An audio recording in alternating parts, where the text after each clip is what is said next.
Eu acho que as meninas, elas têm uma facilidade maior para se apresentarem como fãs nessa perspectiva mais de afetividade, de gostar do personagem e se identificar com o personagem e deixar isso transparecer de uma forma mais natural. Os meninos já têm uma coisa que eles tentam, parece que justificar aquele gosto, né? Não simplesmente porque eu gosto, mas porque fez tal coisa, porque na história tal ele decidiu isso ou aquilo, ou no filme.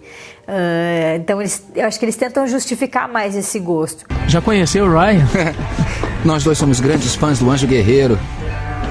Não sabia que gostava de gibis. O visitante estranho de outro planeta que protege os fracos?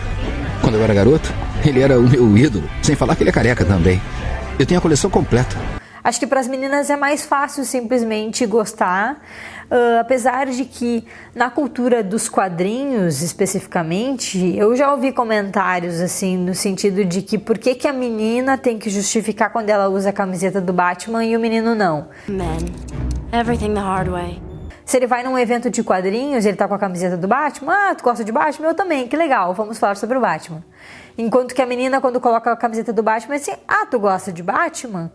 Então, quando é que foi a primeira história que o Coringa apareceu? Vamos ver, vamos testar o quanto tu gosta do personagem. E quando que, na verdade, essa questão do fã não tem a ver com a quantidade de conteúdo que tu sabe sobre determinado produto. Então, vai ter fã que passou a ser fã porque viu o filme e gostou e daí começou a consumir outros produtos, outros quadrinhos. Mas é claro que ele não vai ler a história número 1 daquele personagem. Não precisa ler a história número 1 para se tornar fã.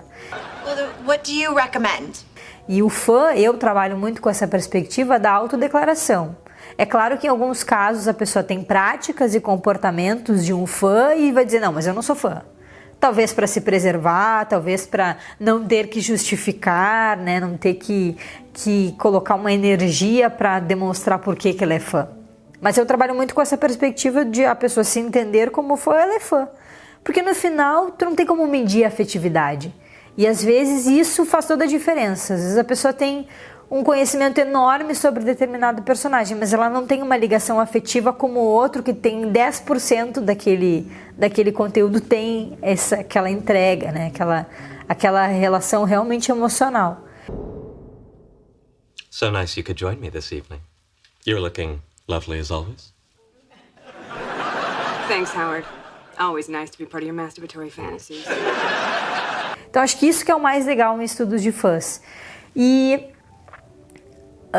eu acho que uma coisa que sempre acaba gritando muito, principalmente acho que nos estudos de quadrinho, é essa questão dessas disputas, né, entre os fãs de DC e Marvel, por exemplo, ou do que é considerado mainstream, que é considerado quadrinho de alternativo, né, a leitura de nicho. Então essas disputas são também o que enriquecem o próprio fandom.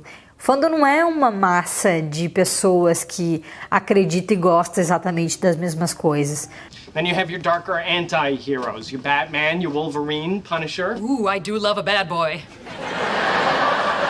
São pessoas e por serem pessoas elas têm as suas controvérsias, elas têm as suas disputas, né? Tem diferenças e tem peculiaridades como qualquer outro grupo de pessoas.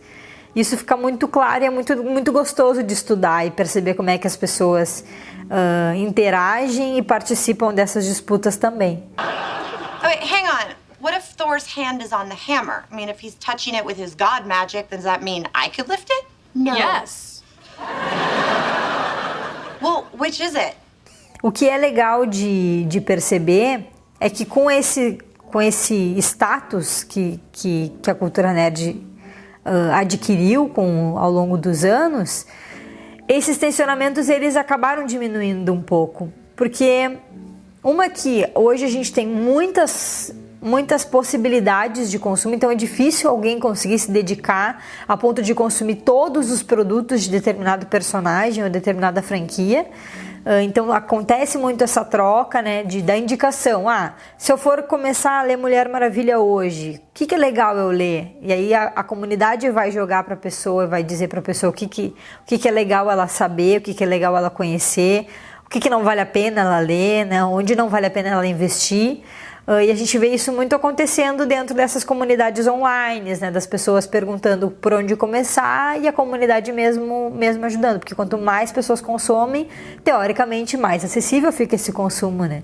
Tanto em termos de distribuição como até monetário, né? O produto pode ficar mais barato, pode ficar com um valor mais em conta para quem quer consumir. E no final das contas, essas disputas do valor, do capital simbólico, né, cultural versus afetividade, elas vão acontecer em qualquer fandom, de qualquer produto. Te trouxe umas revistas.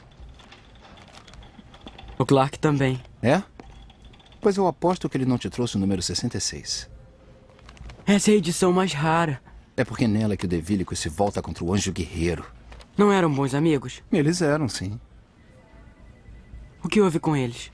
O que é legal para a cultura como um todo é que acaba tendo esse dinamismo de informações e de conteúdos graças a essas disputas. Se todo mundo concordasse o tempo todo, a coisa não ia tomar a proporção que ela tem.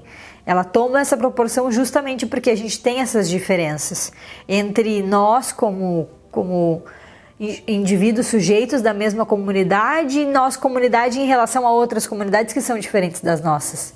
Então acho que isso que é o grande enriquecedor, né? O grande combustível de toda a indústria do entretenimento acaba sendo justamente essas diferenciações e essas disputas que acontecem tanto a nível de indivíduos quanto a nível de cultura como um todo.